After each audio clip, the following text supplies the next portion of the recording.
Hello everyone, जय Hind, Vande Mataram. Friends, आज का जो हमारा नया चैप्टर है वो है संविधान का संशोधन। पॉलिटी में हम मौलिक कर्तव्य तक चीजों को पढ़ चुके हैं। इसके बाद हम अगला चैप्टर जो पढ़ेंगे वो है संविधान का संशोधन। इसी संविधान के संशोधन में हम संविधान का जो आधारभूत ढांचा है उसको भी कवर कर लेंगे। उसके बाद हमारा जो एक हिस्सा है वो कवर हो जाएगा जिसको हम कहते हैं कॉन्स्टिट्यूशनल फ्रेमवर्क, संवैधानिक ढांचा। ये हिस्सा पूरा कंप्लीट हो जाएगा इस चैप्टर के बाद। फिर उसके बाद हम सिस्टम ऑफ गवर्नमेंट्स शुरू करेंगे।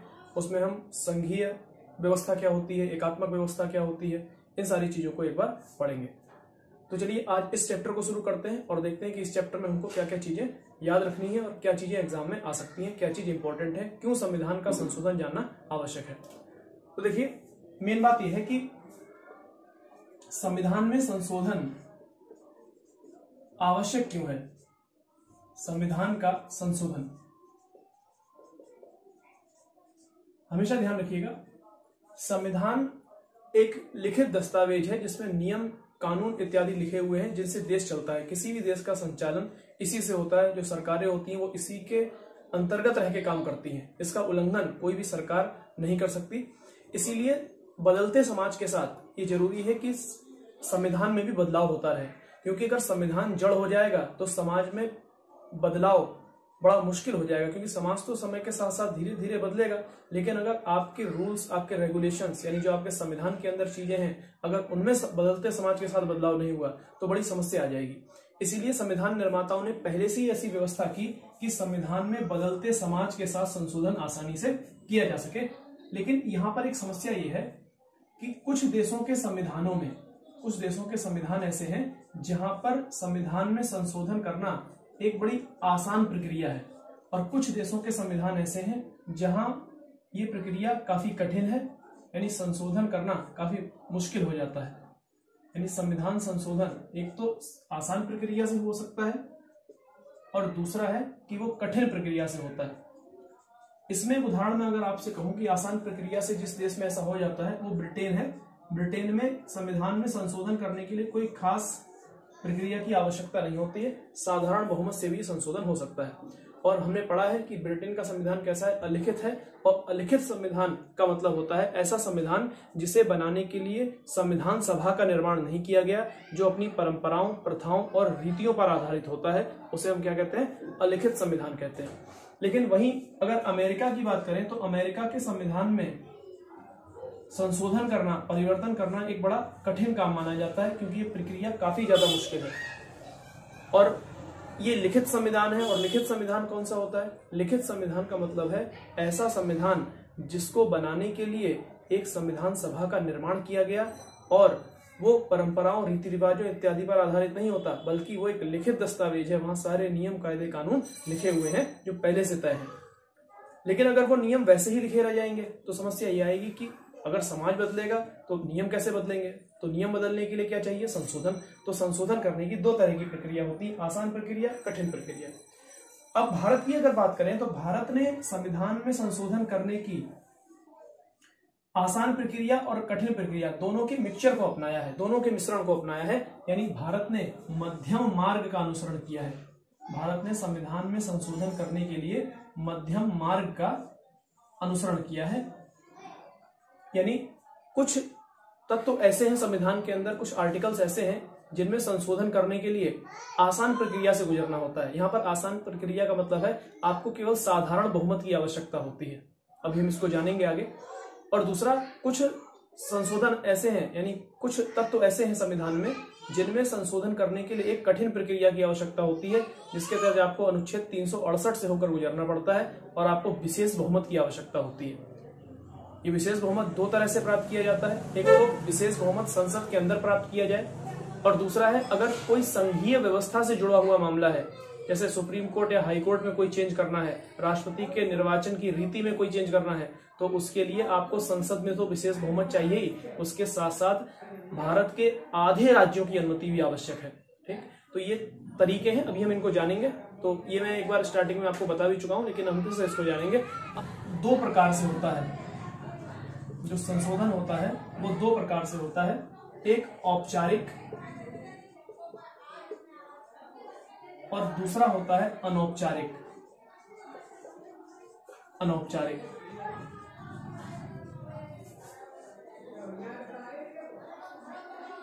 इसको कहते हैं फॉर्मल और इसको कहते हैं इनफॉर्मल, ये दो तरह से।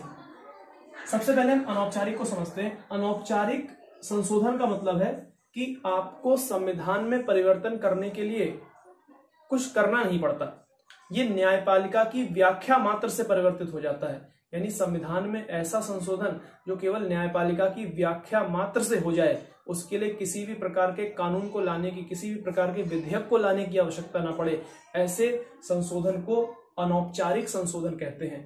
इस चीज को ध्यान में रखिएगा। अनौपचारिक का मतलब जिसमें संसद को कोई विधेयक लाना ही ना पड़े, वो न्यायपालिका की व्याख्या मात्र से हो जाए। न्यायपालिका अगर कोई आदेश दे दे कि संविधान में इस चीज का मतलब ये है, संविधान में इस चीज का मतलब ये है, इन चीजों को अगर न्यायपालिका व्याख्या दे रही है तो उसी समय अर्थ बदल जाएगा चीजों का और मान लिया जाएगा संविधान में संशोधन है। ऐसे संशोधन अनौपचारिक कहते हैं, इनके लिए कुछ करना नहीं पड़ता, ये न्यायपालिका की व्याख्या पर ही आधारित होते हैं। ठीक है, अब देखते हैं औपचारिक संशोधन क्या है। तो औपचारिक संशोधन का मतलब होता है संविधान में लिखे के अनुसार, संविधान में जो चीज लिखित है, जो प्रक्रिया दी हुई है, संविधान में दी गई प्रक्रिया के अनुसार संशोधन करना, यही औपचारिक संशोधन कहलाता है। और आज हमें इसी के बारे में पढ़ना है। आई होप आपको ये दोनों बातें क्लियर हो गई होंगी। अनौपचारिक में आपको किसी भी प्रकार का विधेयक लाने की आवश्यकता नहीं पड़ती, किसी प्रकार का कानून बनाने की आवश्यकता नहीं पड़ती, ये न्यायपालिका की व्याख्या मात्र से ही संशोधन हो जाता है। औपचारिक में जो संविधान में प्रक्रिया दी हुई है संविधान में संशोधन करने की, उसका पालन किया जाता है। ये औपचारिक और अनौपचारिक संविधान संशोधन, ये दो प्रकार हैं। इस तरह से संविधान में संशोधन होता है। अब बात आती है कि भारत में संविधान संशोधन की प्रक्रिया हमने कहां से ली है। तो भारत में हमने संविधान संशोधन की प्रक्रिया दक्षिण अफ्रीका से ली है। कहां से ली है? दक्षिण अफ्रीका से ली है। और संविधान संशोधन की प्रक्रिया भारत के संविधान के भाग 20 में है। कौन सा भाग है? 20, भाग 20 में। ठीक, 20 है, इसको मैं रोमन में लिख रहा हूं, ध्यान रखिएगा। ये 20 लिखा हुआ है, 10 और 10 20। भाग 20 में अनुच्छेद 368 में दी गई है।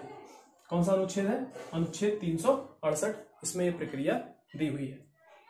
अगली बात कि संविधान में संशोधन करने की शक्ति भारत में किसके पास है? तो ध्यान रखिएगा, भारत में संविधान में संशोधन करने की जो शक्ति है, ये शक्ति संसद को प्राप्त है। संसद संविधान में संशोधन कर सकती है। संविधान संशोधन विधेयक किसके द्वारा लाया जाता है? तो ये संसद के द्वारा लाया जाता है। इसके बाद हम ये देखें कि संसद में जब 368 के तहत कोई भी संशोधन आएगा, जब संसद इसको लाएगी, तो संसद के किस सदन में लाया जाएगा, इसके बारे में कुछ महत्वपूर्ण चरण हैं, उनको हम एक बार देख लेते हैं। तो वो चरण क्या है, उनको एक बार हम देखें। विभिन्न चरण, अनुच्छेद 368 के तहत संविधान संशोधन में विभिन्न चरण क्या है, वो हम देखते हैं। तो देखिए, सबसे पहली बात ये कि जो संविधान में संशोधन का विधेयक है, यानी संविधान संशोधन विधेयक, कॉन्स्टिट्यूशनल अमेंडमेंट बिल, ये संसद के किसी भी सदन में लाया जा सकता है।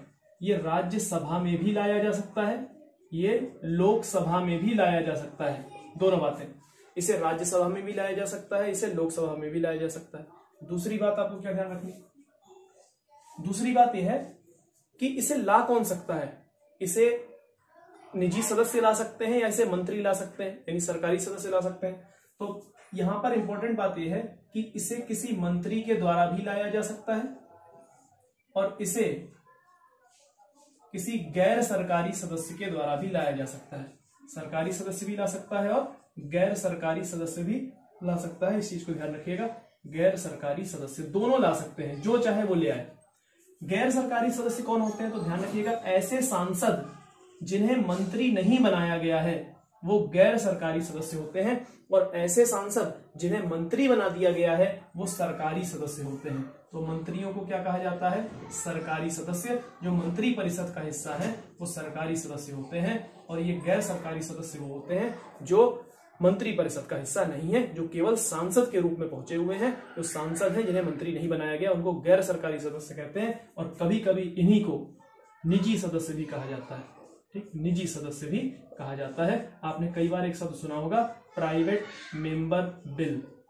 आपने शब्द कई बार सुना होगा, प्राइवेट मेंबर बिल। जब किसी बिल को, जब किसी विधेयक को कोई निजी सदस्य, कोई सांसद, ऐसा सांसद जो मंत्री नहीं है, वो लेकर आता है तो इसे प्राइवेट मेंबर बिल कहा जाता है। इस चीज का आपको ध्यान रखना है। तो क्या अंतर है यहाँ पर मंत्री और गैर सरकारी सदस्य में, या सरकारी सदस्य और गैर सरकारी सदस्य में संसद में? आपको ये बात समझ में आ गई होगी।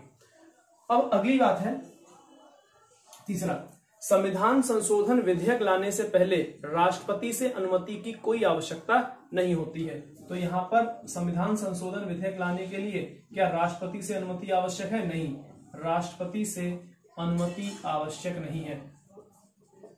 राष्ट्रपति से अनुमति आवश्यक नहीं है, इस बात का भी ध्यान रखना है। राष्ट्रपति से अनुमति आवश्यक नहीं है।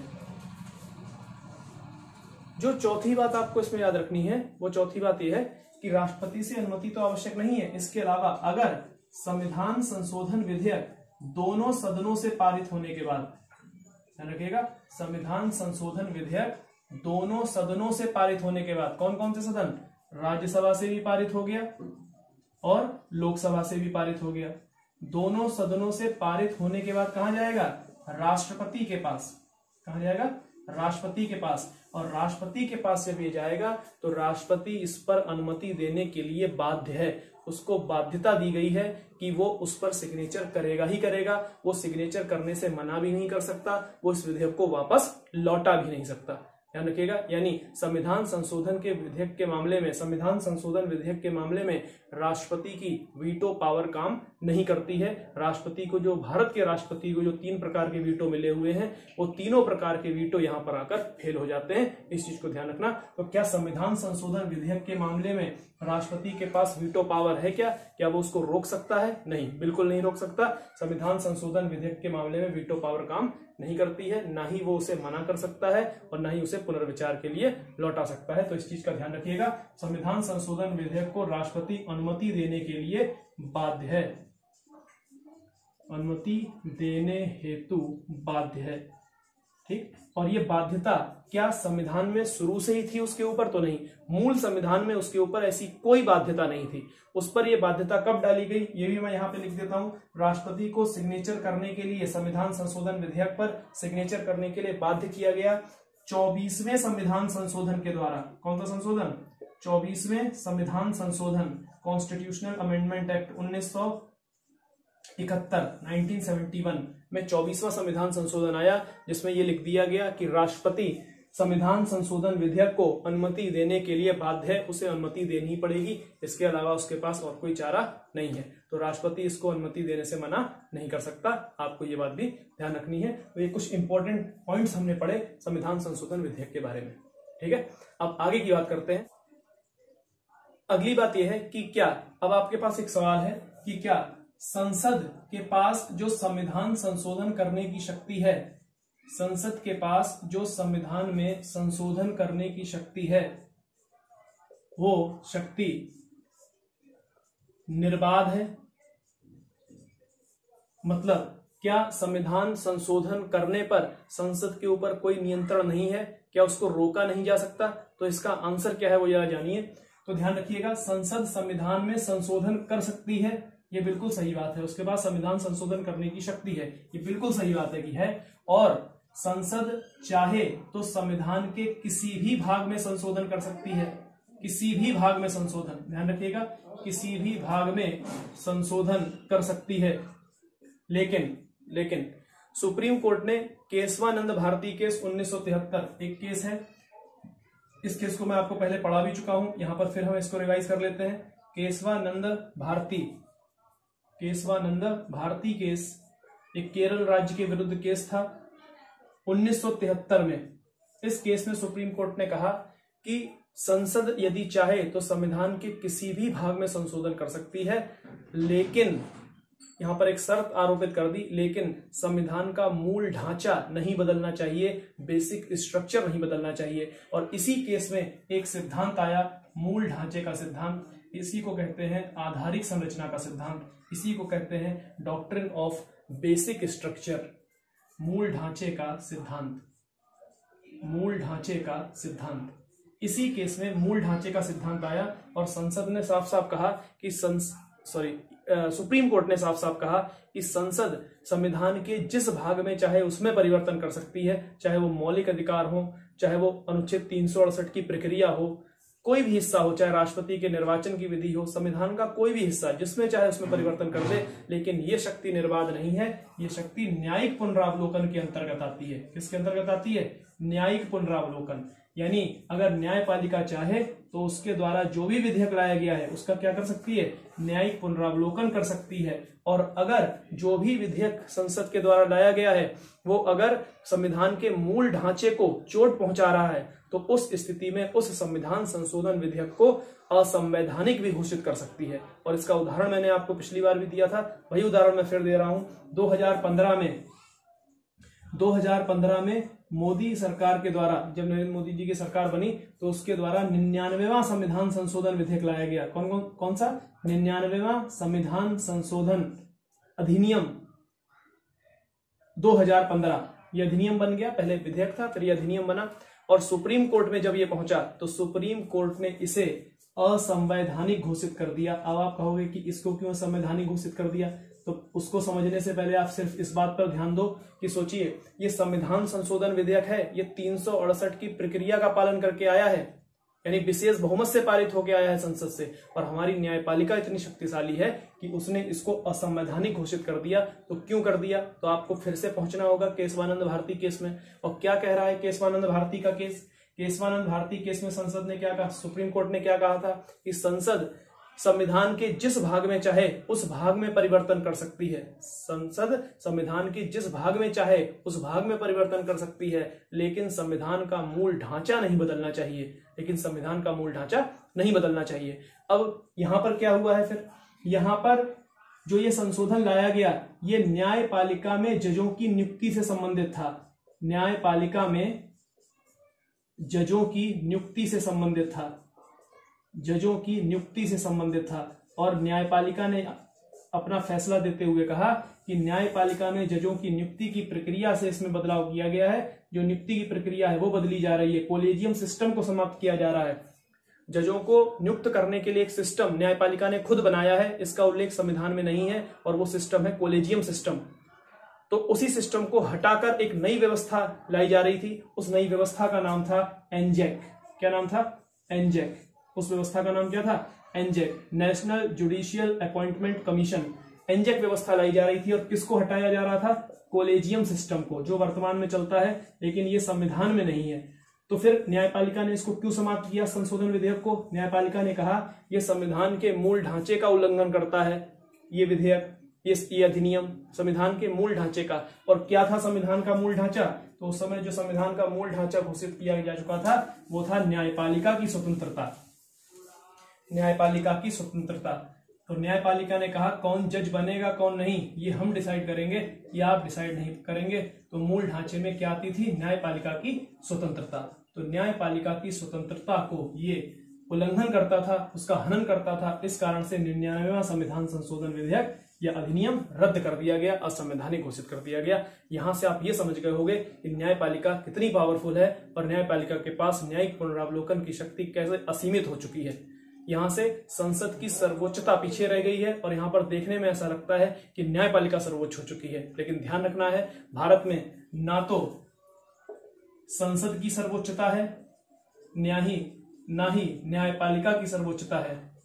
दोनों एक दूसरे को बैलेंस करने का काम करते हैं। संसद न्यायपालिका को बैलेंस करने का काम करती है और न्यायपालिका संसद को बैलेंस करने का काम करती है। दोनों एक दूसरे को बैलेंस करने का काम करते हैं। भारत में कोई भी इनमें से शक्तिशाली नहीं है। उदाहरण के लिए मैं आपको बताता हूं, जैसे अगर ब्रिटेन की बात होगी तो ब्रिटेन में संसद की संप्रभुता है। ब्रिटेन में सबसे शक्तिशाली संस्था कौन है? संसद। न्यायपालिका कहाँ की सबसे शक्तिशाली संस्था है? अमेरिका। अमेरिका में सबसे ऊपर क्या मानी जाती है? न्यायपालिका। वहां पर न्यायपालिका की सर्वोच्चता है। ब्रिटेन में संसद की सर्वोच्चता है, लेकिन भारत में ना तो संसद की सर्वोच्चता है या न्यायपालिका की स्वतंत्रता है। यहाँ संविधान सर्वोच्च है। हमारे यहाँ क्या सर्वोच्च माना जाता है?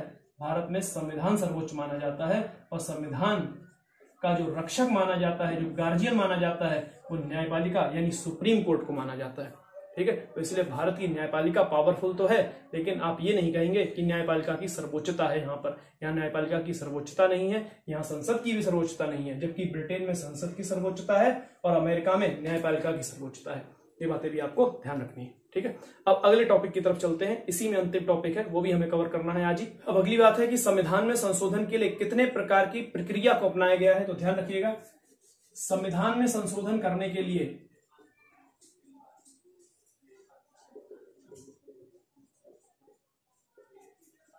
3 प्रकार की प्रक्रियाएं अपनाई गई हैं। कितनी? 3 प्रकार की प्रक्रिया, 3 प्रकार की प्रक्रिया, 3 प्रकार की प्रक्रिया। कौन सी है 3 प्रकार की प्रक्रिया? ध्यान से देखिएगा एक बार।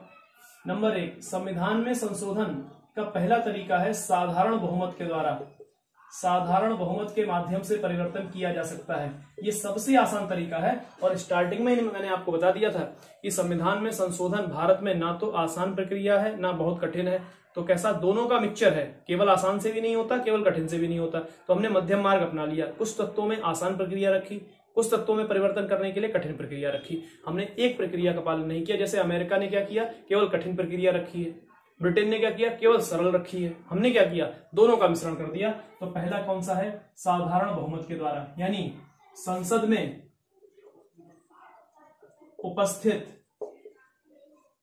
में उपस्थित और मतदान करने वाले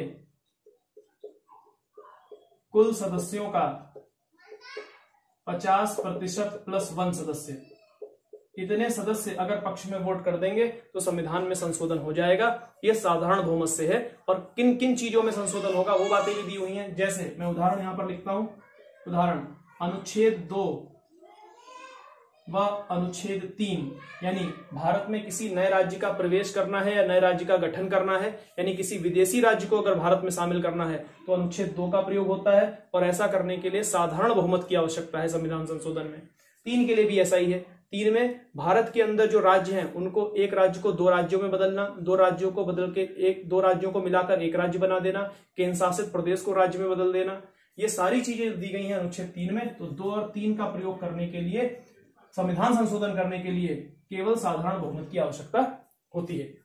इसके अलावा नागरिकता की प्राप्ति के लिए या समाप्ति के लिए अगर कोई संशोधन करना है, इस कानून में कोई संशोधन करना है, उसके लिए भी साधारण बहुमत की आवश्यकता होती है। इसके अलावा जो यूटी हैं, यूटी मतलब केंद्र शासित प्रदेश हैं, जो यूटी हैं, यूटी में मंत्री परिषद का अगर सृजन करना है, यूटी में मंत्री परिषद का अगर सृजन करना है, उसके लिए भी किसकी आवश्यकता होती है? संविधान में साधारण बहुमत की आवश्यकता होती है। इस बात को भी आपको याद रखना। अगला है विधान परिषद को भी अगर भंग करना है, किसी राज्य में विधान परिषद को भंग करना है, उसके लिए भी साधारण बहुमत की आवश्यकता होती है। तो ऐसी कई चीजें हैं जिनके लिए साधारण बहुमत की आवश्यकता है, जिसमें से हमने कुछ मुख्य चीजें यहाँ पर देखी हैं। बाकी चीजें आपको पीडीएफ में मिल जाएंगी, आप उससे नोट कर सकते हो। पीडीएफ आप लोगों के पास पहुंच ही गया है, ठीक है। अब अगला देखते हैं क्या। अगला है विशेष बहुमत के द्वारा, यानी 368 के तहत, अनुच्छेद 368 के तहत विशेष बहुमत के द्वारा, विशेष बहुमत के द्वारा। अब विशेष बहुमत कैसे प्राप्त करेंगे, तो इसको जरा ध्यान से सुनना। इसमें क्या करना है, ये दोनों सदनों से प्राप्त होना चाहिए, ये भी दोनों सदनों से होता है। इसमें क्या विशेष बहुमत में क्या है, इसको ध्यान से सुनिए। संसद के किसी सदन, जैसे मैं अगर लोकसभा की बात करूं तो संसद के किसी सदन, दोनों सदनों में वैसे होगा, लेकिन किसी सदन के कुल सदस्यों का बहुमत, यानी कुल सदस्यों का 50% प्लस 1, इतना प्लस उपस्थित व मतदान करने वाले सदस्यों का 2/3 बहुमत, इतना प्राप्त करना पड़ेगा, इसको कहा जाता है विशेष बहुमत। ठीक, अभी है क्या, मैं आपको एक बार समझाता हूं।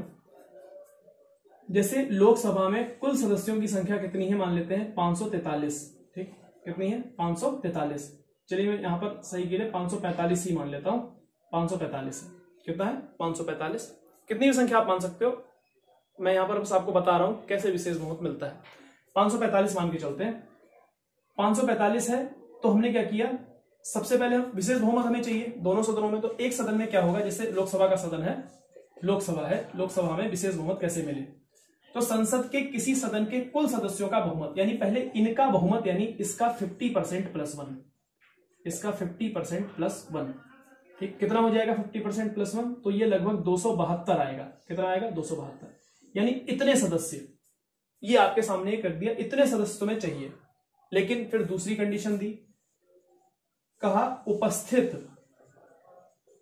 व मतदान करने वालों का 2/3। मतलब क्या, मान लेते हैं टोटल सदस्य तो 545 थे, लेकिन उस दिन आए केवल 500। कितने सदस्य आए, तो उपस्थित सदस्यों की संख्या कितनी थी, मैंने मान लिया 500, और मैंने मान लिया 500 के 500 ने ही मतदान किया। ऐसा हो भी सकता था 50 उठकर चले जाते और मतदान नहीं करते। मैं मान लेता हूं 500 उपस्थित थे और 500 ने ही मतदान किया है। तो इन उपस्थित और मतदान करने वालों का कितना, 2/3। कितना, 2/3। तो इसका अगर 2/3 निकालोगे तो आप कितना आएगा, एक बार देखो, 5 एकम 5, 5 छक 18, 5 छक 18 और ये 6, तो 167 इंटू 2 कर दीजिए, लगभग 2 सत्ते 14, 1 12 13 1 3, 334। 334 यानी 334 वोट चाहिए 545 में से, 334। फिर आप कहोगे ये 272 क्यों दिया हुआ है, 272 का क्या काम है, तो देखिए 272 का काम क्या है। मैं मान लेता हूं संख्या और कम हो जाती और केवल जो उपस्थित सदस्य हैं वो होते 350। कितने होते, अब यहां पर देखिए केवल 350 होते, तो 272 तो है टोटल का, 50% प्लस 1 तो चाहिए, तो 272 तो पूरा हो रहा है ये नियम।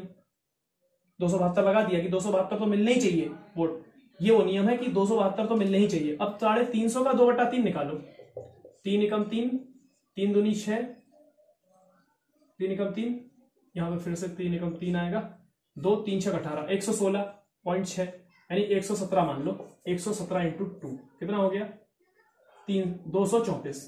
कितना हुआ, 234। 2/3 तो मिल गया, 350 लोग आए थे, उनका 2/3 तो मिल गया, 234।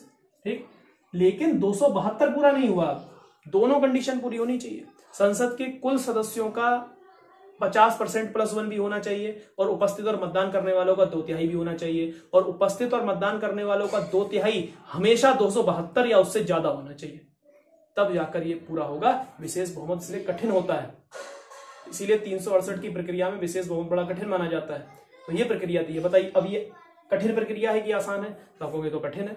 ये कैसी थी, आसान है। ये कैसी है, कठिन है। और एक प्रक्रिया जो अगली है वो इससे भी कठिन है। ठीक, लेकिन यहां उदाहरण देख लेते हैं कि इसके तहत क्या हो सकता है, विशेष बहुमत के तहत किन किन चीजों को शामिल किया जाता है। अगर मौलिक अधिकारों में, इसमें मूल अधिकार में कोई संशोधन करना है, या राज्य के नीति निर्देशक तत्वों में कोई संशोधन करना है, कोई नया डीपीएसपी जोड़ना है या घटाना है, कोई नया मूल अधिकार जोड़ना है या हटाना है, तो उसके लिए कौन सा वाला संशोधन चाहिए, 368 के तहत विशेष बहुमत वाला। कौन सा, विशेष बहुमत का। अब तीसरा जो अंतिम बचा है वो क्या है, वो मैं यहां पे लिखता हूं, इसको समझिएगा, इन दोनों को मिटा देता हूं। तीसरा जो प्रकार है वो है संसद के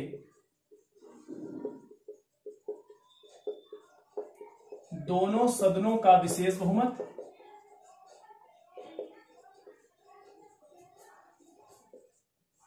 व राज्यों की स्वीकृति। यानी संसद से तो विशेष बहुमत से पारित होना ही चाहिए, इसके अलावा राज्यों की भी अनुमति चाहिए, राज्यों की भी अनुमति चाहिए। ये सबसे ज्यादा टफ है। ठीक, अब इसमें क्या क्या शामिल है वो हम बाद में देखेंगे, पहले ये देखें इसमें क्या चल रहा है। तो इसमें इतना जो प्रोसेस है वो तो वही है जो दूसरे वाले में हमने पढ़ा, यानी सेम। मैं फिर से एक बार लिखता हूं तो आपको रिवाइज हो जाए। यानी संसद के दोनों सदनों में कुल सदस्यों का बहुमत यानी 50% + 1। पहले लोकसभा में तो उसका लोकसभा का 50% + 1, राज्यसभा में तो राज्यसभा के सदस्यों का 50% + 1। इतना तो चाहिए प्लस फिर विशेष बहुमत किसका, संसद के दोनों सदनों में उपस्थित और मतदान करने वाले, इनका 2/3 चाहिए, 2/3 भाग, इनका 2/3। अगर इतना होता है तो सही है, लोकसभा से भी पारित करवा लो, राज्यसभा से भी ऐसे ही पारित करवा लीजिए। उसके बाद अब ये राष्ट्रपति के पास अभी नहीं जाएगा, जबकि विशेष बहुमत से जब होता या साधारण बहुमत से होता तो दोनों सदनों से पारित होने के बाद सीधे राष्ट्रपति के पास चला जाता, लेकिन अब यहां पे राष्ट्रपति के पास नहीं जाएगा। ये जब संसद के दोनों सदनों से भी पारित हो जाएगा विशेष बहुमत से, उसके बाद इसे राज्यों में भेजा जाएगा। कहां भेजा जाएगा, राज्यों में। और अगर कम से कम मिनिमम आधे राज्य, कितने राज्य, आधे राज्य इसे साधारण बहुमत से पारित करें, राज्यों में कैसा बहुमत चाहिए, साधारण बहुमत से पारित करें, तब ये लागू हो जाएगा, तब ये पास हो जाएगा। उसके बाद इसे भेजा जाएगा किसके पास, राष्ट्रपति के पास, और राष्ट्रपति फिर करेगा इस पर सिग्नेचर, ध्यान रखिएगा, तब जाकर ये अस्तित्व में आएगा। ये सबसे कठिन माना जाता है। अब ये किसमें होता है वो ये देखेंगे हम। फिर से एक बार समझिए इस बात को, कम से कम आधे राज्य हाँ कर दें, लेकिन कैसे, साधारण बहुमत से। तो राज्य में कौन हाँ करवाएगा उस विधेयक को, तो आप कहोगे भैया राज्य का विधानमंडल। कौन हाँ करवाएगा, राज्य का विधानमंडल। और इस विधानमंडल में भी कौन, विधानसभा। कौन, विधानसभा, विधान परिषद नहीं। विधान परिषद भारत में केवल 6 ही राज्यों में है, इस चीज का ध्यान रखिएगा। तो 6 राज्य में है तो उसका कोई मतलब है नहीं, विधानसभा यानी विधानमंडल इसको पारित करवा रहे हैं, ठीक है। तब जाकर एक पूरा होगा। अब किन चीजों में परिवर्तन होगा, तो उसके उदाहरण मैं यहां पे लिखता हूं, आप एक बार इसके उदाहरण देखिए। जैसे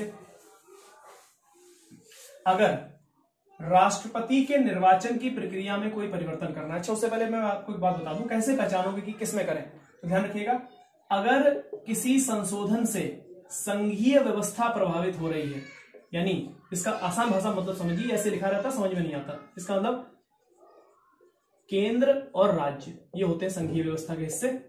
अगर किसी संविधान संशोधन से संसद कोई ऐसा संविधान संशोधन कर रही है जिससे राज्यों पर भी प्रभाव पड़ेगा, जिससे राज्यों पर भी प्रभाव पड़ेगा, उनके अधिकारों पर भी प्रभाव पड़ेगा, राज्यों के अधिकारों पर भी प्रभाव पड़ेगा, तो वो संघीय व्यवस्था के तहत आ जाएगा।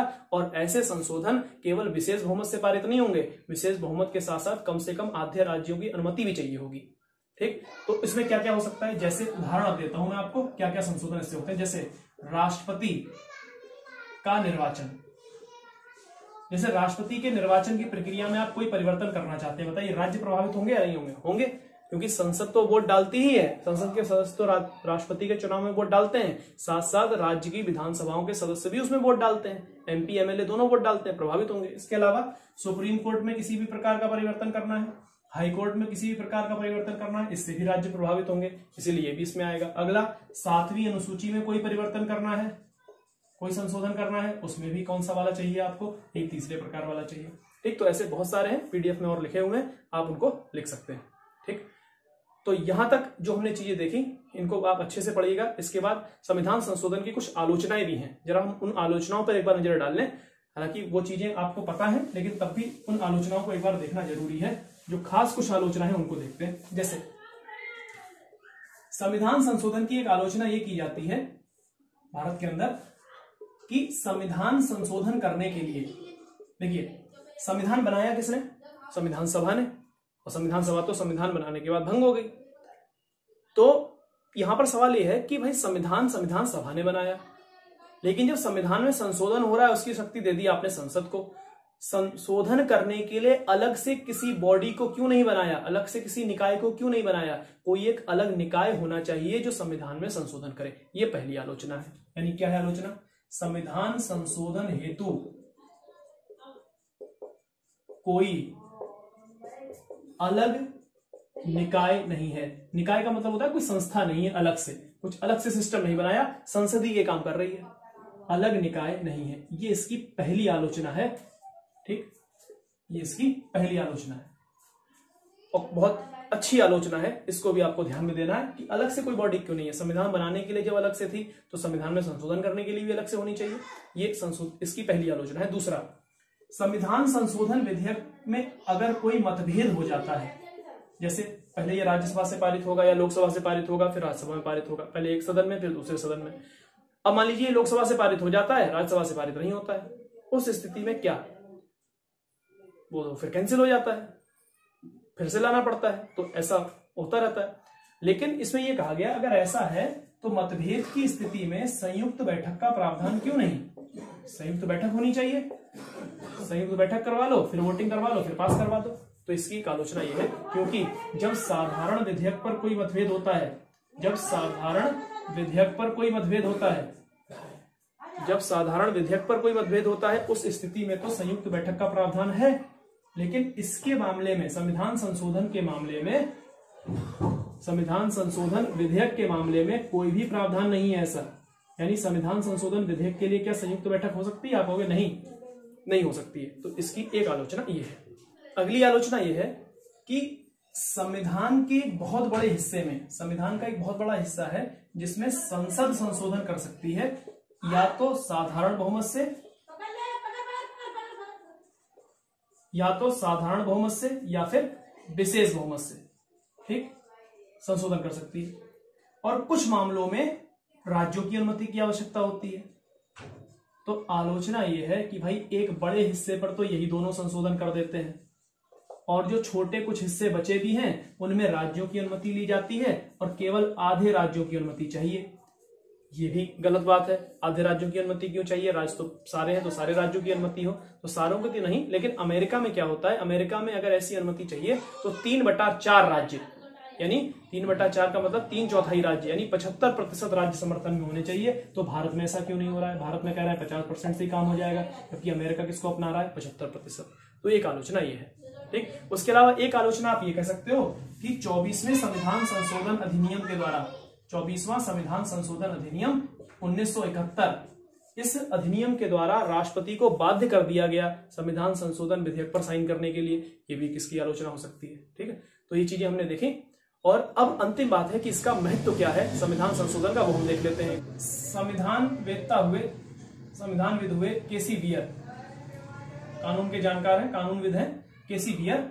उन्होंने भारत के संविधान के बारे में कहा है कि भारत का जो संविधान संशोधन है, भारत का जो संविधान संशोधन है वो जटिलता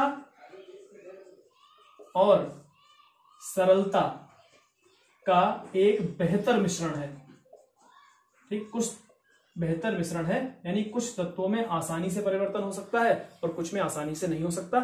एक बहुत अच्छा इन्होंने मिश्रण बना के तैयार किया है संविधान संशोधन की प्रक्रिया का, ये चीज है। इसके अलावा एक बहुत बात, आपको खास बात ध्यान में रखनी है, वो ये कि कोई भी किसी भी संविधान में संशोधन की प्रक्रिया इतनी आसान भी नहीं होनी चाहिए कि कोई भी राजनीतिक पार्टी सरकार में आने के बाद उसे अपने पक्ष में संशोधन कर ले संविधान में, और इतनी कठिन भी नहीं होनी चाहिए कि बदलते समाज के अनुकूल ना हो पाए संविधान। तो इतनी बातों के साथ हम अपनी बात को विराम देंगे। आप इस वीडियो को जरूर देखें और जो पीडीएफ हमने भेजा है उसको, नोट्स को तैयार कर लें। फिर अगली बार जब हम नेक्स्ट टर्न पे मिलेंगे पॉलिटी में, तो हम अगला टॉपिक शुरू करेंगे। Thank you very much. जय हिंद, वंदे मातरम।